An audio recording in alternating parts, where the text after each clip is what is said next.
Meus irmãos, graça e paz. Sejam bem-vindos aqui no canal. Estamos aqui hoje com um convidado muito especial, um grande amigo, missionário em Portugal, Reverendo Evandro. Olá, Reverendo Jonatas. Prazer Muito estar prazer, contigo. alegria minha também. Alegria também estar aqui com todos e espero que seja um momento bom de edificação, uma boa conversa. Bênção demais, bênção demais. Hoje nós vamos falar um pouco sobre missões, né? Vamos falar um Ok. pouco sobre a realidade do trabalho missionário. Pastor, aonde o senhor está hoje? Qual igreja? Onde que o pessoal pode te encontrar ali em Portugal? Hoje eu pastoreio a Terceira Igreja Batista do Porto. É uma igreja localizada mais na região central, bem no centro do Porto, que é a segunda capital mais importante do país, né? Logo a seguir de Lisboa. E nós ficamos ali na Rua da Estação, bem próximo ao pé da estação de comboios, da estação de trem, de autocarros ali e de metro, de Campanhã, não é? Que pertence ao Porto. Então estamos ali, Deus tem nos abençoado e todos aqueles que quiserem nos visitar serão muito bem-vindos. Benção demais. Pastor, eu acho assim extraordinário, né? O que Deus está fazendo na Europa, por mais que é uma realidade ainda muito pequena, né? É muito simples, ainda humilde, mas Deus tem o seu povo, né? Deus tem levantado missionários, pastores, obreiros e Deus tem enviado pessoas para esse continente. Há quanto tempo o senhor está aqui? Em Portugal, vou fazer 8 anos. Uhum, Na Europa, portanto, não é? uhum. Já tive a trabalhar numa região chamada Santarém. É uma região que fica... Não é Santarém no Pará, não, né? Pois, não. O Santarém do Pará, na verdade, é uma reminiscência, um legado ainda dos portugueses no Brasil, Exato. né? Em algumas cidades ficaram com nomes portugueses, Belém, Santarém, então... Mas esse é o Santarém de Portugal mesmo. É Uhum. um distrito não muito povoado, mas que fica vizinho a Lisboa. E eu também passei um tempo ali, depois trabalhei nos Açores, nas Ilhas Portuguesas, né, um arquipélago de 9 ilhas, estava lá também. Da ilha a qual eu trabalhava como missionário, pastor de uma igreja também. Era a única igreja não evangélica, desculpa, a única igreja não católica da ilha, né? Uhum. Portanto, nós éramos a única igreja evangélica, numa ilha com um pouco mais de 3.000 pessoas. A segunda menor ilha do arquipélago. Uhum. E tempos depois, recebemos o convite para pastorear a Terceira Igreja Batista do Porto. Uhum. Que bênção. Olha, irmãos, uma coisa que eu acho que é importante a gente ressaltar aqui, que o pastor Evandro é pastor batista. Vocês sabem, né, ambos somos aqui reformados, mas eu estou no contexto pé do batista, então nós temos assim algumas diferenças históricas, mas eu acho que o que nos une acima de tudo é o compromisso com o reino de Deus, o amor ao reino de Deus, e nós podemos enxergar como que parcerias também são muito importantes no contexto missionário da Europa. Eu sirvo como missionário aqui desde o ano de 2017 e nós estamos envolvidos aqui com o trabalho de revitalização, atualmente, né, no trabalho de revitalização de uma igreja aqui na região sudoeste, no condado de Wiltshire. E eu passei um bom tempo no nordeste da Inglaterra também, e agora estamos desbravando aqui por essa região. Mas eu acho que por onde a gente anda na Europa, a gente vê o estado espiritual desse continente absurdo, né? E é uma realidade muito triste. E às vezes eu ouço de algumas pessoas perguntando, né? Mas qual que é a realidade da Europa? Poxa, alguns têm aquela ideia no Brasil, vendo o crescimento da imigração islâmica, como se o Islã fosse a ameaça principal, né, à igreja na Europa. Eu, particularmente, eu não vejo que a ameaça principal é o Islã. Por mais que tenha os seus danos, mas não é a causa principal, não é a razão porque o cristianismo aqui se afundou, porque as principais denominações e igrejas caíram na apostasia, né? Qual que é a sua percepção, pastor, dentro da sua realidade hoje? Quais são as principais ameaças? Você acha que o Islã é a causa dos problemas da igreja europeia? Olha, essa é uma. É um dilema, né? É uma questão que muitas vezes chega a nós e nós muitas vezes somos rápidos nas respostas, não é? Às vezes é por causa de alguma notícia que vemos na televisão, então rapidamente já tiramos ali algumas conclusões sobre a missão da igreja.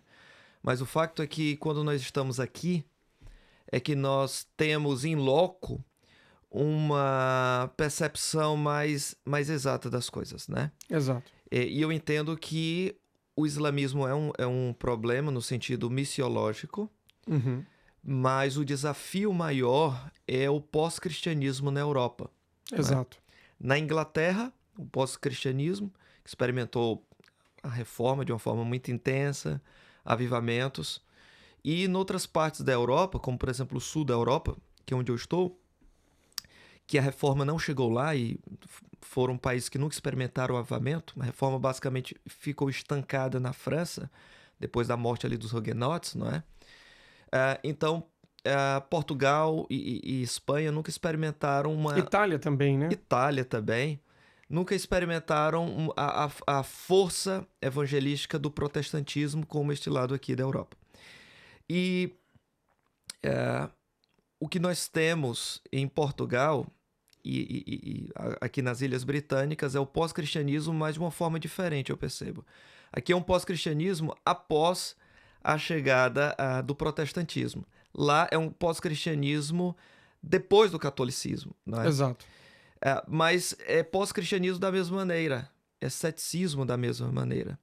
E quando o islamismo chega a um país em que você já não tem bases cristãs, porque boa parte do pensamento ocidental é formulado dentro de uma estrutura judaico-cristã, quer seja ela protestante ou católica. Exato. Mas a ideia de leis, não é?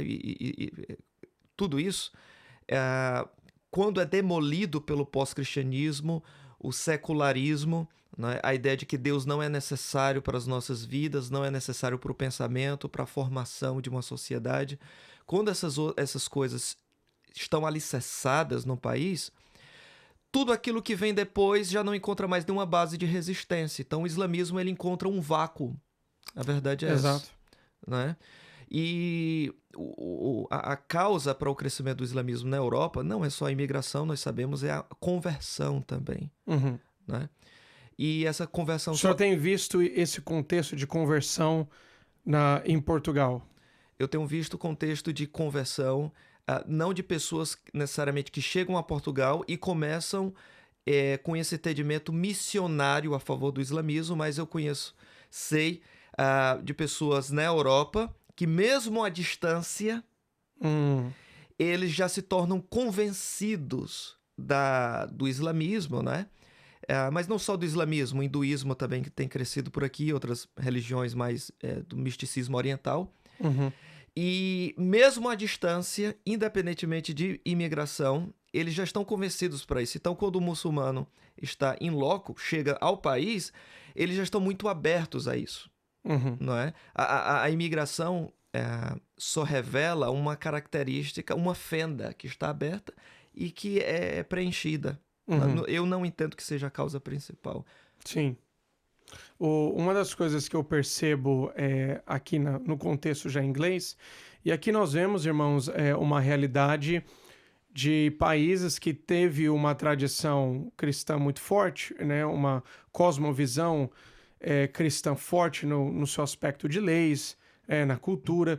No contexto de Portugal e Brasil, né, consequentemente, nós sabemos que houve a influência muito grande, o catolicismo romano era a religião estabelecida, né? E já no contexto da Inglaterra, o protestantismo, né, desde 1536 em diante, você tem o estabelecimento de uma igreja e o Estado reconhece nessa igreja a verdadeira religião, que é a igreja anglicana, no contexto aqui da Inglaterra, mas talvez o impacto da secularização é muito grande. A taxa de conversão, por exemplo, de britânicos ao Islã é baixíssima, é quase nula, né? Na verdade, um fenômeno que estudiosos têm visto aqui é agora até a secularização dessa segunda e terceira geração de imigrantes de países muçulmanos que vieram para cá, e os filhos, os netos, né, já estão nessa linha mais secularizada, né? Então eu tive contato aqui com alguns muçulmanos que chega na sexta-feira, né, o restaurante ele estava aberto, eu falei, poxa, você não fecha nenhum horário para ir à mesquita, nada? Não, isso aí eu deixo pro imã, eu não... O que eu tô aqui é para ganhar dinheiro, eu não tenho tempo para isso não. Mas, se você for falar da fé cristã, ele diz, não, eu sou muçulmano, convicto, não espere que isso mudará. Mas nós já vemos, assim, alguns avanços, né, de uma certa secularização. Mas uma coisa que é uma realidade, tanto no contexto aqui da Inglaterra, com uma proporção maior, mas também em Portugal, pelas nossas conversas, é o crescimento do liberalismo e a apostasia de denominações históricas, né? E qual que é a realidade, pastor, que você tem vivido hoje lá em Portugal? Portugal tem tem um crescimento não só de muçulmanos por imigração, principalmente na região de Lisboa, mas também nós observamos crescimento, imigração por parte de muitos latinos, né? Especialmente brasileiros, mas também tem outros, né?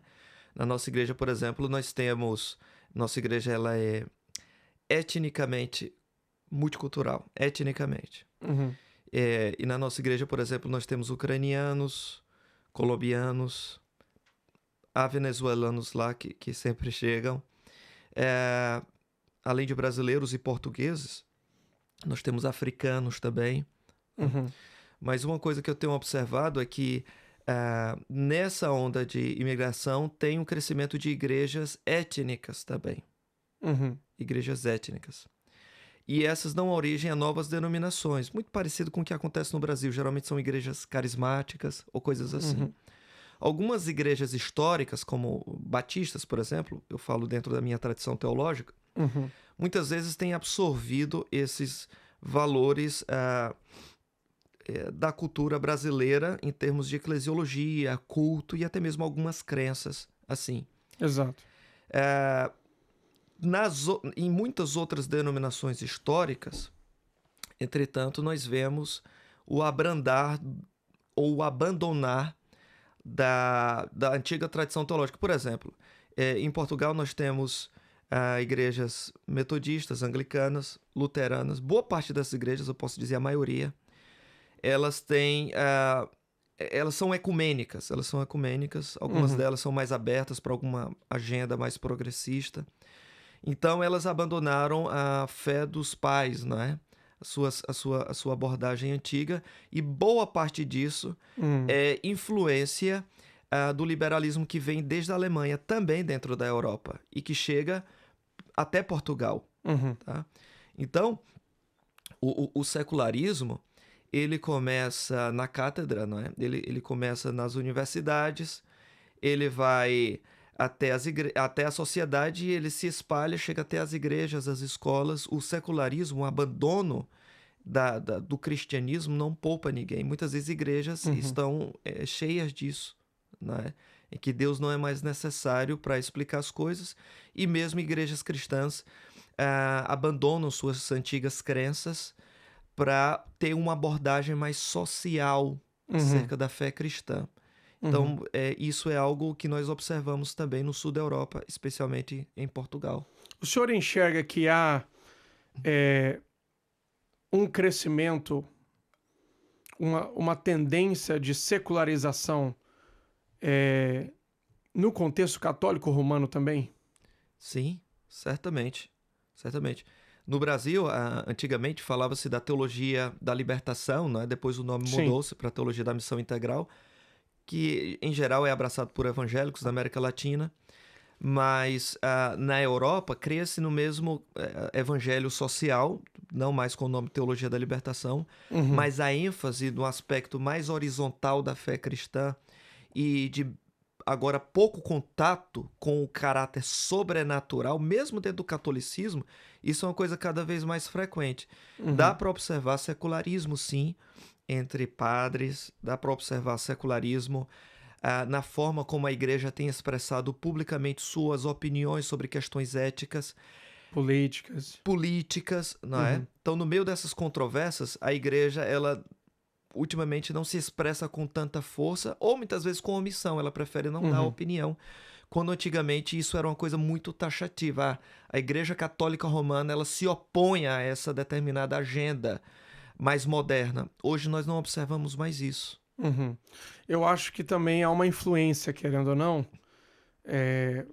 do trabalho do Papa Francisco, que tem uma tendência, tem um trabalho completamente diferente de Joseph Ratzinger, né? São contextos assim de liderança completamente diferentes, visões da Igreja Católica, né? Completamente diferente. E isso, querendo ou não, acaba influenciando a forma como os clérigos eles reagem, né? Certamente. Nós vemos no contexto anglicano, por exemplo, há já um avanço, já está muito avançado a apostasia dentro da realidade anglicana. A Igreja da Inglaterra hoje, aqueles que são fiéis às Escrituras, em grande parte são pastores de igrejas locais, estão cuidando dos seus rebanhos. Já os liberais são os burocratas, são aqueles que, em grande parte, não têm igrejas ou não estão aptos para a igreja, trabalham nas dioceses em funções administrativas, né? Às vezes o cara é um arquidiácono, então ele é tipo o gerente da diocese, né? Que está cuidando de uma igreja que está sem pastor, arruma um pastor para colocar ali, dando um pitaco ali, outro pitaco ali, né? Às vezes até querendo interferir em algumas igrejas, mas esse pessoal não tem um compromisso com a igreja local, né? Sendo assim, os que tendem a ocupar posições de autoridade, que acabam decidindo coisas e acabam sendo escolhidos para serem bispos das dioceses anglicanas, são liberais. E o resultado que você tem foi o que aconteceu recentemente agora no sínodo da Igreja da Inglaterra, onde você teve uma porcentagem minoritária, se não me engano foram 4 bispos apenas, que votaram contra a nova liturgia que eles passaram de celebração, de uma espécie de bênção, né? Uma bênção oficial que a igreja dá para um casal homoafetivo. Então, o camarada ele vai no registrar, né? Na prefeitura, ele faz o casamento civil e aí vai então dentro, já é um passo, logo já será o matrimônio dentro mesmo da igreja anglicana.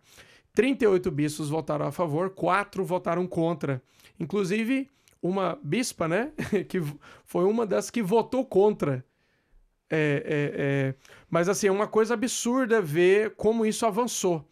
A tendência daqueles que não estão envolvidos com um trabalho pastoral é uma galera presa ao sistema acadêmico e institucional das grandes denominações. E o resultado que você tem isso é na sociedade, né? Pelo menos a partir da Primeira Guerra Mundial, eu não sei como foi assim o contexto de Portugal e o declínio que você tem tanto na Igreja de Roma, mas também em algumas igrejas protestantes históricas. Aqui nós vemos que é a partir da Primeira Guerra Mundial que isso vai se avançar, né? Qual que é a sua percepção hoje da realidade do país, pastor, da missão da igreja, os principais desafios que vocês enfrentam lá na sua igreja, no seu contexto?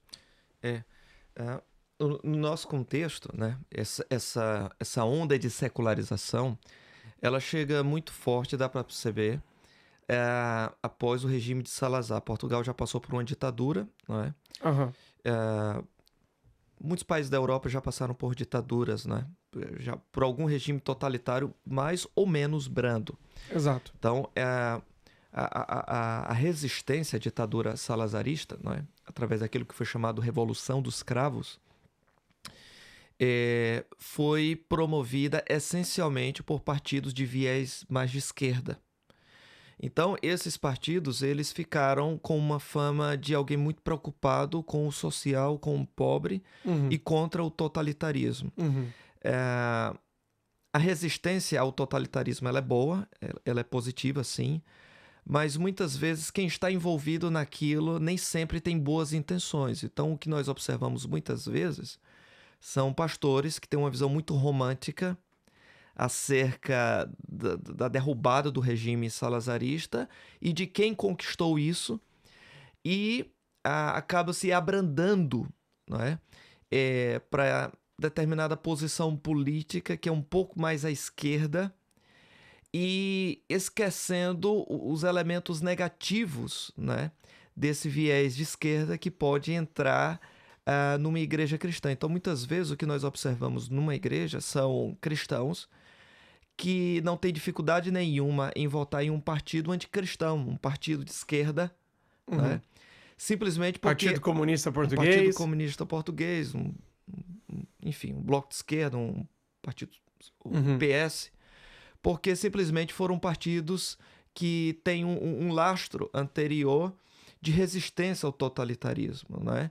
E geralmente esquecem que a esquerda ela é uma das causadoras dos grandes males para a igreja cristã na Europa. Exato. Na Europa, não é? Então, muitas vezes está absorvido dentro da igreja. E como é que isso deve ser resolvido? Isso deve ser resolvido com pregação. Isso deve ser resolvido com ensino. Isso não deve ser resolvido por uma luta ideológica de um pastor, um presbítero, um clérigo, para que a igreja seja convencida de que a direita é boa e a esquerda é má. O papel do pastor não é esse. Se você não votar nesse candidato, não vão colocar você para fora da igreja. Isso é absolutamente errado, né? Mesmo que seja a direita. O papel do pastor é doutrinar, não para que crentes votem neste ou naquele, mas demonstrar os princípios da fé cristã para que a congregação, agora quando bem doutrinada numa teologia correta, acerca da fé cristã e a política, não é? A igreja e a vida pública, agora eles possam tomar consciência e exercerem a sua cidadania. Nem sempre está claro e nem sempre pastores fazem esse papel. E como é que as pessoas agora elas vão querer preencher esse vácuo? É através de teologia na internet. E a teologia na internet, ela não é uma teologia essencialmente feita na igreja. Ela não é por si só uma coisa má. A internet pode ter muito bom uso. Entretanto, quando a teologia ela é feita divorciada da igreja, nós temos um grande problema. Nós temos teóricos da fé cristã, como o reverendo bem trouxe, que fazem teologia divorciada da praxis, do chão da igreja. Exato. E a nossa compreensão sobre Deus, sobre a igreja, ela é formulada com base naquilo que nós provamos também. A igreja é o laboratório onde nós observamos todas as doutrinas sendo praticadas. Tá? E se eu não tenho essa conexão da igreja com aquilo que eu penso, o que nós temos é uma cabeça sem corpo. Exato. E cabeça sem corpos não funcionam, né? É morte. Né? Então, o liberalismo... Então, nós observamos muito isso hoje, tá? E isso foi uma das causas que nós podemos dizer do liberalismo na Europa. Antigamente, um pastor... no período dos puritanos, nós observamos isso. Um pastor, ele era formado em teologia a partir do seu pastor da igreja local. O pastor da igreja local ensinava para o membro que tinha aspiração ao ministério pastoral, ensinava a ele teologia sistemática, ensinava a homilética, né? A poimênica, teologia pastoral, ensinava a exegese, né? E quando saía para visitar uma ovelha, levava o candidato ao ministério pastoral também. Sim. Então, a vida da igreja e a absorção, né, o recebimento da teologia eram coisas que estavam muito juntas. O que nós observamos na Alemanha é que a partir do momento que seminários foram construídos à parte e que as igrejas locais levavam seus seminaristas para esse lugar, Exato. depois os Estados Unidos replica essa posição, essa prática, e o Brasil e muitos países do mundo fazem isso, igrejas evangélicas. Mas o que nós observamos muitas vezes é gente que passa 4 anos num seminário, longe da igreja, para aprender sobre igreja. Desconexo completamente. Totalmente. E às vezes perto da igreja, porém, o seu ambiente maior ainda é o seminário. Hoje, já não tem mais tanto essa prática de alguém passar 4 anos dentro de uma sala de seminário teológico, mas nós observamos alguém 24 horas por dia, durante anos, impregnados, né, ali, entranhados com a teologia que é dada na internet, pelos streams e todas as outras coisas. E muitas vezes o pastor local ele fica desautorizado, não é? Porque muitas vezes ele nunca tem um preparo que determinado professor na internet tem. E o que é isso? Ou até a mídia, né? Ou até a mídia, sim. Exato. Isso é teologia desconexa da igreja local. Tá? E essa, por mais que a teologia seja boa, isso foi uma das causas do liberalismo. Isso é morte na igreja. Isso é morte na igreja. Né? Então eu vejo essa ideia da teologia, do aprendizado sobre doutrinas, algo que é importante, quando separados da igreja, acontecendo de forma autônoma, individualmente apenas, isso é um grande problema.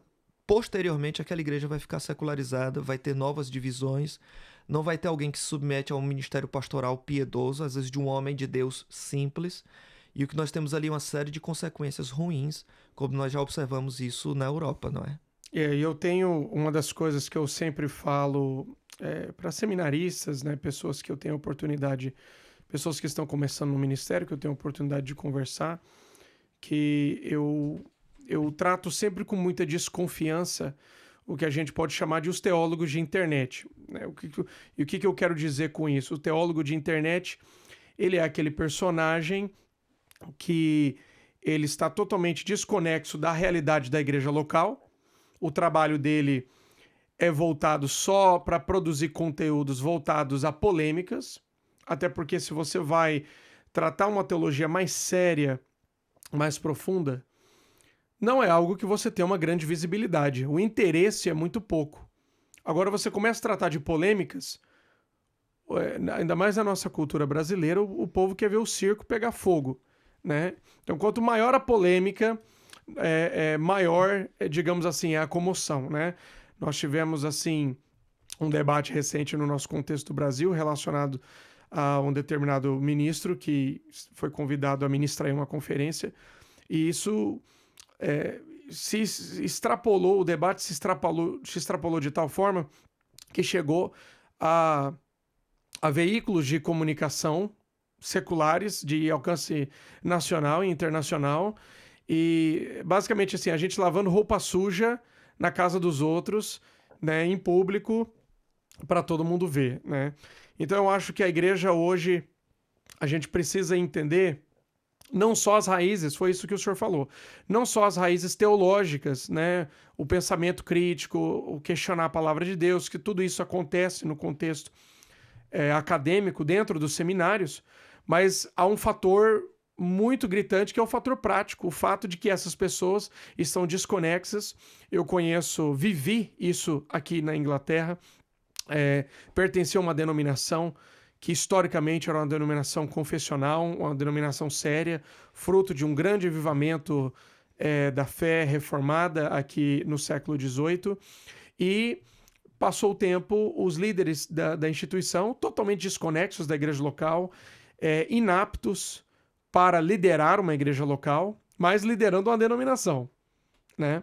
E nós vimos essa denominação sucumbir dentro do liberalismo, dentro de uma corrupção, né? Porque corrupção e imoralidade está sempre associado, né, com a falsa doutrina. E nós vimos isso. Então, eu acho muito relevante isso que o senhor tem falado sobre a igreja. Ian Hamilton, né, ele diz isso, a teologia ela tem que ser para a igreja, a teologia ela tem que ser pastoral, essencialmente tem que ser pastoral, ela tem que beneficiar, aperfeiçoar os santos, né? Pastor, uma coisa que eu queria te perguntar, porque uma das coisas que eu vejo muito no Brasil são pastores de igrejas que estão, por exemplo, as suas igrejas estão cheias. pastores de igrejas pentecostais, de igrejas carismáticas ou até neopentecostais, e eles assim olham para a realidade da Europa. A Europa tem igrejas com pouquinha gente, né? São pouquinhas pessoas. A igreja grande lá, uma mega igreja, é uma igreja com 100 e poucas pessoas, né? Na Europa. E sempre falando assim da realidade do secularismo, né? Como o secularismo cresceu e tal. Mas eu percebo às vezes uma certa ignorância em algum desses pastores, que nós já estamos vivendo já há um bom tempo um processo de secularização e de paganização no Brasil. E muitos pastores não estão percebendo isso, né? A ideia que se dá é o seguinte: não, o Brasil está bem. Olha as igrejas aqui crescendo, né? Você olhasse, por exemplo, a Inglaterra no início do século XX, as igrejas estavam cheias. Você ainda vai encontrar muitos prédios aqui que é do ano 1910, 1920, 1930. Os efeitos da secularização, os desigrejados, enfim, essas consequências da secularização só foram aparecer depois da década de 60 em diante. Mas isso não quer dizer que não estava acontecendo esse processo. Qual que é a sua leitura hoje, pastor? O Brasil está imune, o Brasil está, digamos assim, o Brasil não vai viver o que a Europa viveu, porque olha o crescimento pujante das nossas igrejas. E é importante lembrar que ninguém está imune. Exato. Não é?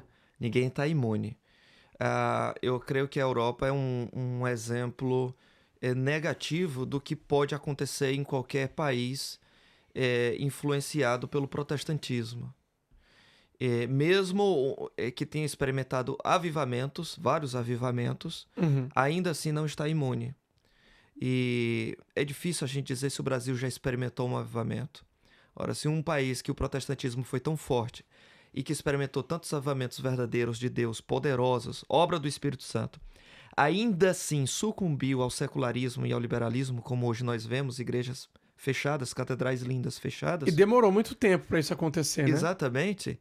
Imagine um país como o Brasil, em que o cristianismo evangélico, digamos assim, é essencialmente muito fraco. Carece de fundamento sólido. Então, a exposição é muito maior.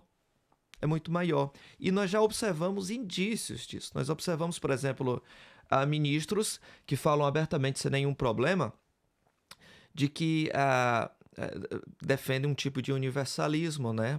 O que era chamado de apocatastases, né? A ideia de que todo mundo vai ser convertido, né? Todas as pessoas do universo, independente de crerem em Cristo ou não. Nós observamos pessoas assim a falarem de que a Bíblia tem erros, tá? E outras interpretações absolutamente liberais,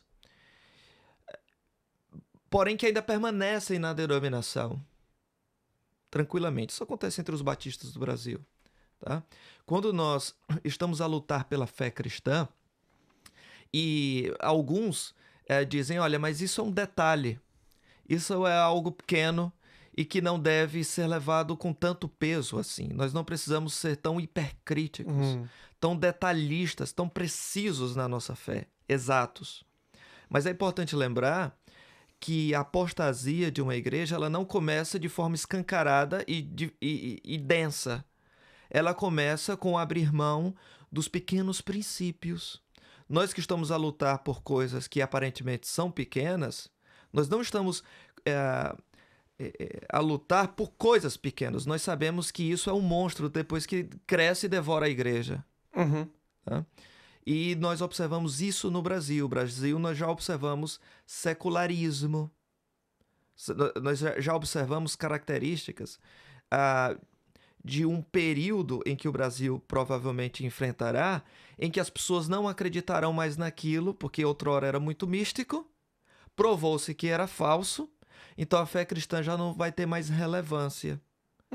Né? Essas pessoas são recebidas ao púlpito, são recebidas na igreja, e tá tudo bem, nada acontece. Isso não vai parar aí. Isso vai prosseguir, isso vai continuar.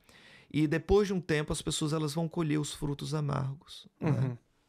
Quais são, pastor, os alertas que o senhor pode dar para a igreja brasileira, aqueles que assistirem esse podcast? E qual que é o conselho que o senhor pode dar para os irmãos sobre os perigos. Quais são as principais doutrinas heréticas, as influências também que são malignas dentro da igreja hoje, que o pessoal precisa ficar de orelha em pé, né? Precisa abrir os olhos e começar a enxergar essas influências. Quais são essas principais doutrinas que o pessoal precisa ficar atento, que contribuiu para a destruição do cristianismo na Europa, né? Exatamente. São doutrinas cardeais, né? São doutrinas como a doutrina da inerrância e inspiração bíblica. Uhum. Hoje a inerrância bíblica ela é algo que está a ser discutido no Brasil. Já está a ser discutido na América. Ninguém chega simplesmente e diz assim, nós não acreditamos na inerrância. Primeiramente o assunto é posto em mesa, vamos discutir sobre o assunto. Mas inerrância é o tipo da coisa que ninguém deve discutir. Exato. Jesus mesmo, a citar um dos salmos, ele diz, e a escritura não pode falhar. O que é isso? É inerrância bíblica. Então, muitas vezes as pessoas querem discutir coisas que não devem sequer ser postas em debate, em discussão. Então, a doutrina da inerrância e inspiração bíblica é algo que nós não podemos abrir mão. Outra doutrina, eu creio que é a doutrina da Trindade. Algumas pessoas têm requalificado a Trindade, a relação entre as pessoas da Trindade, tá? E isso é algo muito perigoso.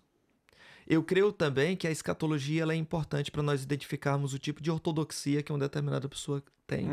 E nesse aspecto, eu creio que a doutrina do inferno é um dos pontos que geralmente é um dos indícios de uma igreja ou um teólogo que está a caminhar para um caminho perigoso. Geralmente abre-se mão da eternidade do inferno. O inferno já não é aquela imagem como era historicamente crida no protestantismo de tormento eterno. Né?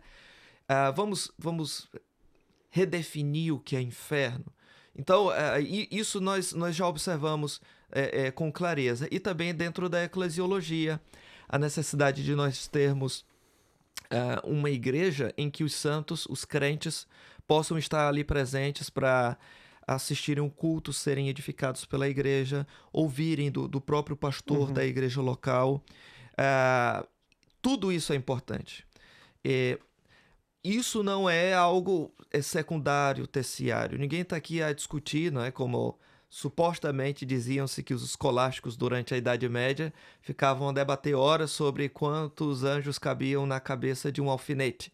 Ninguém está a discutir isso, não é? E não é certo também se eles discutiam isso é um exagero. Mas o fato é que ninguém está a discutir aqui sobre se o ser humano é formado de corpo e alma, ou corpo, alma e espírito, se é dicotomista, se é tricotomista. Exato. Esses palavrões, né, que os teólogos costumam usar. A gente está a discutir coisas, né, que a fé cristã pode permanecer em pé ou ruir. A doutrina da justificação hoje tem sido posta em debate. E tem sido aceito, lido e promovido leitura de pessoas que abertamente negam a doutrina da justificação, a morte substitutiva, vicária de Cristo, o elemento forense da justificação, tá?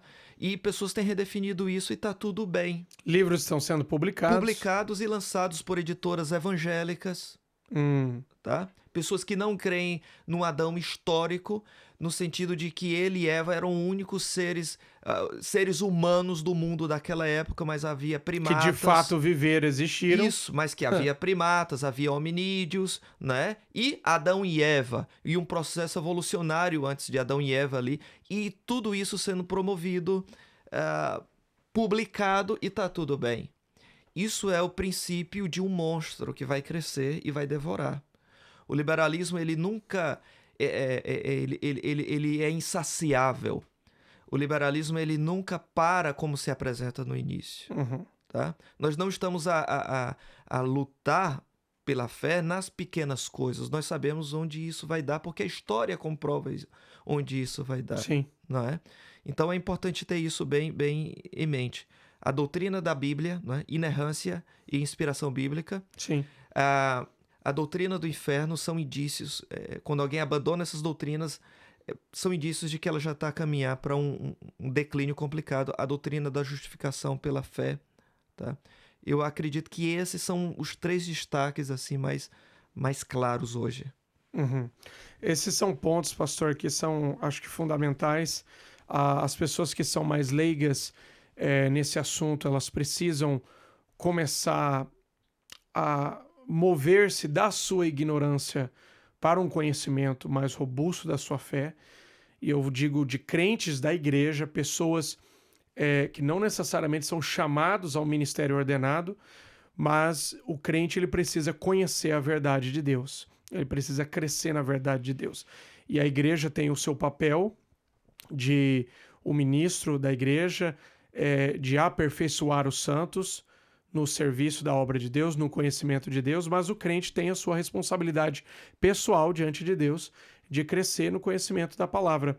E eu vejo que ao olhar para a realidade europeia, demorou-se praticamente 300 anos para o liberalismo se consolidar no contexto europeu. Por quê? Havia uma teologia robusta, Deus interviu na história, trazendo avivamentos, mas a natureza da igreja protestante europeia é uma natureza muito robusta.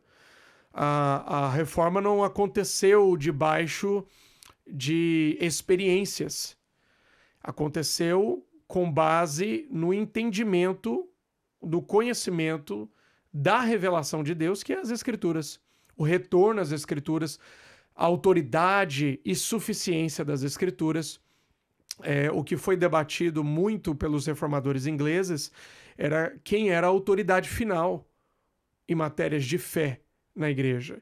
E o que o parlamento proclamou, isso já no século XVI, era que a Bíblia, a Sagrada Escritura, era a autoridade final e não o Papa, não o que o Papa dizia. Então nós vemos que foi uma reforma muito robusta e o abandono desses fundamentos foi o que justamente trouxe o avanço do liberalismo dentro da igreja e o avanço do secularismo dentro da sociedade.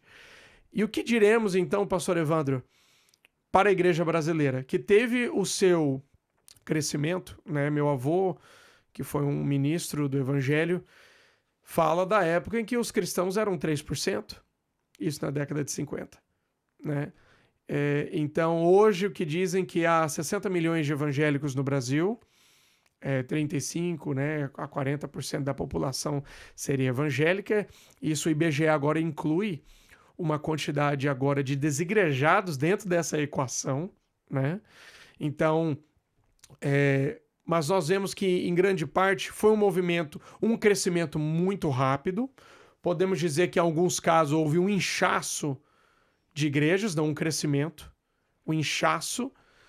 E isso aconteceu muito rápido, sem fundamentos robustos necessários para manter esse edifício a longo prazo. É uma casa que foi construída aí às pressas para obter lucro e com o passar 2, 3, 4 anos, né, muitas casas no Brasil estão assim, começam a rachar, né, a estrutura péssima, problemas, né, e nós estamos vendo isso, né, os problemas morais, os problemas de corrupção, né, de má administração financeira, de desvio de verbas de igreja. Tudo isso, na verdade, são sintomas da doença verdadeira, que é o liberalismo avançando no contexto. E o pessoal pensa que o liberalismo é só quem defende casamento gay, né? Quando aquele que começa a questionar a autoridade das escrituras, ele já está com a semente do mal dentro dele. Aquele que não consegue reconhecer a palavra de Deus, as escrituras, como autoridade final, já está nisso, né? E eu acho que o estrago pode ser muito maior no Brasil, né? Eu não sei qual que é o entendimento do senhor. Qual que é a sua percepção, né? Eu observo, já ouvi, e não é a primeira nem a segunda vez, de que o liberalismo teológico não existe mais. O liberalismo teológico foi um movimento entre os alemães, né? Ali desde Julius Wellhausen e tal, no século passado. Modernismo antigo. Isso, né? Hipótese documentária. Então, isso como um movimento não existe mais. E a igreja hoje nós não temos mais problema de liberalismo, apenas más compreensões sobre a Bíblia. O que é isso? É deixar a igreja totalmente desprotegida, tá? Para um liberalismo diferente. Porque quando os liberais, nós observamos isso na biografia de John Gresham Machen, que foi um dos protestantes presbiterianos que lutou contra o liberalismo teológico na América. Stonehouse, ele escreve a biografia sobre John Gresham Machen, e ele fala algo interessante, é que quando o liberalismo apareceu, e o Machen foi durante um tempo seduzido pelo liberalismo, depois ele abandonou e lutou contra aquilo. Mas o liberalismo, ele sempre parecia muito sedutor, e nunca um liberal entendia-se ou identificava-se como um liberal. Ele queria contextualizar a fé cristã para os seus dias. Tá? Às vezes o propósito era até bom, mas a metodologia ela é absolutamente diabólica. Exato. Não é?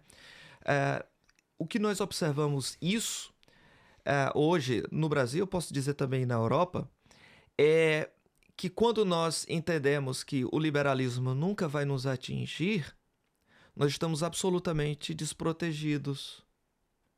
E isso pode acontecer independentemente da denominação. Isso aconteceu entre anglicanos no Reino Unido. Exato. Não é? Mas o liberalismo entrou entre os presbiterianos, batistas também. Depois... Pastor, desculpa cortar, mas uma coisa que eu ouço às vezes de alguns pentecostais arminianos dizendo, não, mas liberalismo isso é coisa de calvinista. Mal eles veem, por exemplo, o estado da igreja metodista aqui na Europa. Sim. Um dos primeiros a adotarem, né? Liberalismo é coisa de calvinista? Pois, liberalismo é um câncer que atinge qualquer ala do protestantismo. E mesmo o catolicismo. Exato. O liberalismo alcança. Porque o liberalismo, ele não precisa de uma vertente teológica específica para agir. Ele só precisa demolir tudo que é sobrenatural das escrituras. Tá? Então, pode ser o cristão com uma experiência, digamos assim, pentecostal mais intensa, mas se ele não preservar a fé dos pais, né, as antigas doutrinas que sempre foram cridas na história da igreja e firmar a sua esperança apenas com base em experiências que teve, isso não é base forte o suficiente para proteger a sua mente. Tá? Então, isso pode atingir qualquer ala. Nós falamos aqui do metodismo no Reino Unido, mas o metodismo também no sul da Europa é um metodismo muito ecumênico e que é muito dado ao social e com características liberais muito intensas, não é? Mas isso atinge para além, porque o metodismo ainda é uma denominação, digamos assim, mais inclinado próximo ao carismatismo, a ideia de uma teologia carismática, mas nós observamos igrejas pentecostais que são liberais. Sim. Que são liberais. Os unicistas, por exemplo? Os unicistas, há igrejas pentecostais, a Igreja Pentecostal Unicista, a Igreja Pentecostal Unida, que não crê na divindade de Cristo, né? Igrejas carismáticas que o pastor não vê nenhum problema, no caso de afirmar que a Bíblia tem erros, de dizer que Deus ele não conhece o futuro, de dizer que ele daria tranquilamente sua bênção, né, no aspecto de igreja local para um casamento homossexual. Uma coisa é o Estado reconhecer isso como um ato civil, e outra coisa é o pastor local entender que a Bíblia ensina isso ou não se opõe a essa prática e dar a sua bênção. Vemos pastores carismáticos e pentecostais já fazendo isso. A ideia da crítica racial, ou seja, de que a Bíblia ela apresenta uma visão sociológica em favor de determinada raça, e aí a fé cristã ela fica meramente horizontalizada, o aspecto sobrenatural da fé cristã, independente de raça, cultura, a fé em Jesus Cristo que deveria, pelo Espírito Santo, alcançar o homem pecador, isso se transforma em algo imanetizado, ou seja, uma luta entre raças por direitos humanos. Nós podemos ter esses direitos humanos independente de sermos cristãos. Embora o cristianismo forneça muitas dessas bases para os direitos humanos, mas a fé cristã, ela por si não é essencialmente uma luta por direitos humanos. Ou uma luta de classes, né? Uma luta de classes, tá? Mas nós já observamos, mesmo em igrejas carismáticas, isso presente lá. E mesmo em igrejas arminianas, isso presente lá, tá? Já ouvi um absurdo de gente a dizer que o liberalismo, a causa do liberalismo na Europa são as igrejas calvinistas. Ora, os calvinistas foi que se opuseram ao liberalismo teológico. Exato. Porque os calvinistas, eles tinham uma confissão de fé e eles eram muito apegados a uma confissão de fé. Quer sejam os batistas, com a Confissão de Fé Batista de 1689, de Londres, quer sejam os presbiterianos, com os padrões de Westminster, os 39 artigos dos irmãos anglicanos. Mas quando uma igreja ela não tem um apego confessional, ela não tem um padrão de doutrina, ela Nem se torna sabe o que crer, né? muito mais suscetível. Né? Com certeza. Eu sou arminiano, eu creio naquilo outro, e ele não tem uma confissão de fé. Eu creio só na Bíblia e nada mais. Como se crer somente na Bíblia e não numa sistematização na Bíblia, através de uma declaração de fé, uma confissão de fé, organizando aquelas doutrinas, também não protegesse a igreja. Fosse uma oposição à doutrina da sola escritura. Uma coisa interessante é que o liberalismo, quando ele afetou a Europa, ele já não chegou primeiramente atacando a Bíblia. Isso aconteceu logo de frente. Mas ele, primeiramente, ultrapassou as convicções teológicas daquela tradição teológica. Atropelou as confissões de fé daquela igreja. Porque uma confissão de fé, ela limita uma igreja contra esses perigos. Exato. Ela limita um pastor de ensinar heresias, falsas doutrinas para uma igreja, porque ele está preso à confissão de fé daquela igreja. Mas uma confissão de fé também, ela protege uma igreja local. O pastor, que até tem uma boa doutrina, ele não vai ser para sempre o pastor daquela igreja. Em determinado momento ele vai precisar sair dali, por doença, por morte, ou qualquer outra razão.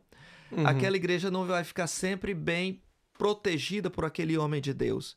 E se aquela igreja local não tiver uma confissão de fé sobre quem é Jesus Cristo, a doutrina da Trindade, a autoridade das Escrituras, as doutrinas cardeais, né, as doutrinas principais da fé cristã, aquela igreja não vai sobreviver além do ministério daquele pastor. Ela vai ruir na próxima geração. Uhum. Nós observamos isso também nas igrejas aqui. Exato. Esse é o resultado que a gente tem aqui.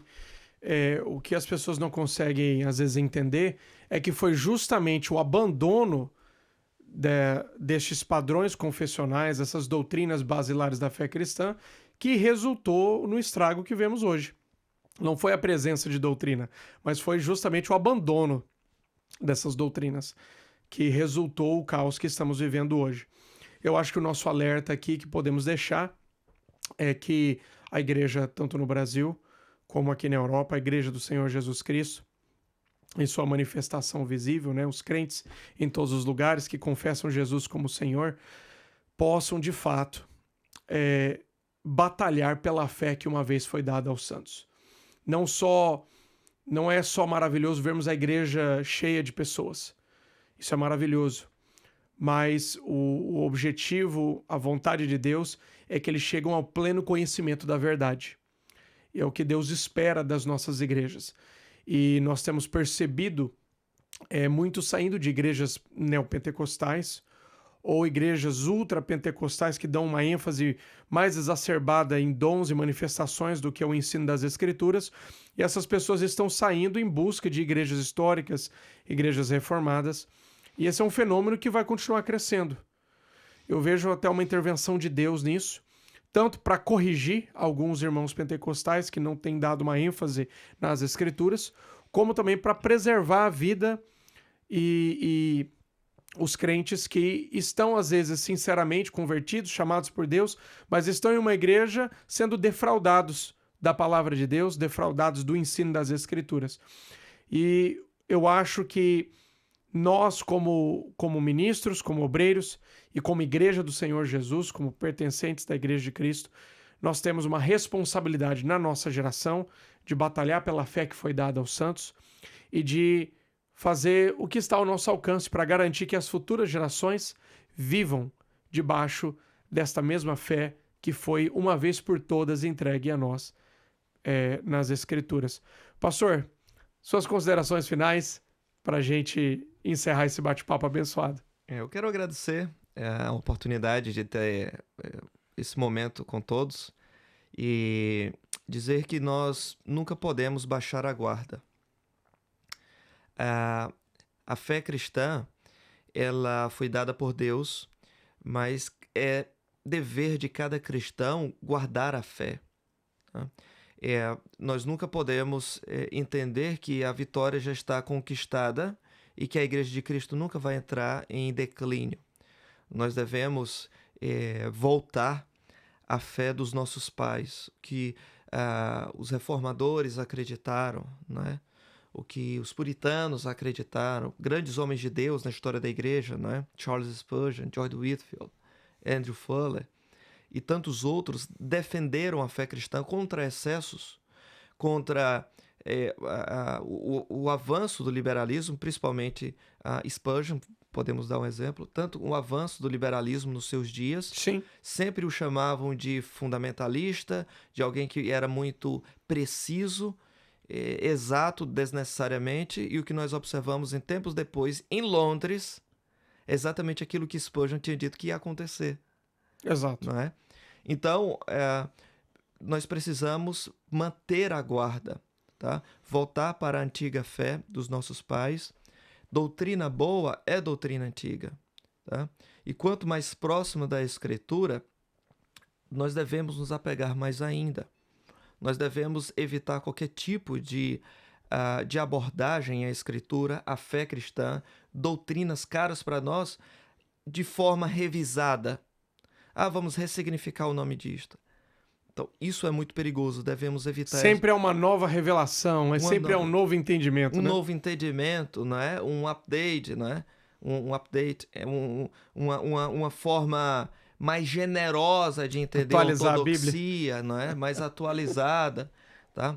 Isso tudo é algo muito perigoso. Então, o que eu recomendaria aos irmãos era voltarem aos reformadores, às confissões de fé protestantes antigas. Nós somos protestantes. Exato. Não é? Então nós estamos voltando para o que é nosso, o nosso legado. Tá? Não há nada mais digno, no sentido eclesiológico, idôneo do que isso. Exato. Tá? Então a minha recomendação é essa. E mesmo irmãos que não têm uma tradição teológica em suas igrejas, não pertencem a uma denominação histórica, ainda assim a minha recomendação é que você procure se informar mais acerca da origem da sua fé cristã, da reforma protestante. Volte um pouco antes aos pais da igreja, tá? E aprenda a teologia em conexão com a sua igreja local. Tá bem? Incentive o seu pastor, o presbítero da igreja, a estudar, para que ele possa alimentar o rebanho. Se você é alguém que tem estudado muito e percebe que o seu pastor, o sermão dele não melhora, né? Ou nada disso, ajude o seu pastor.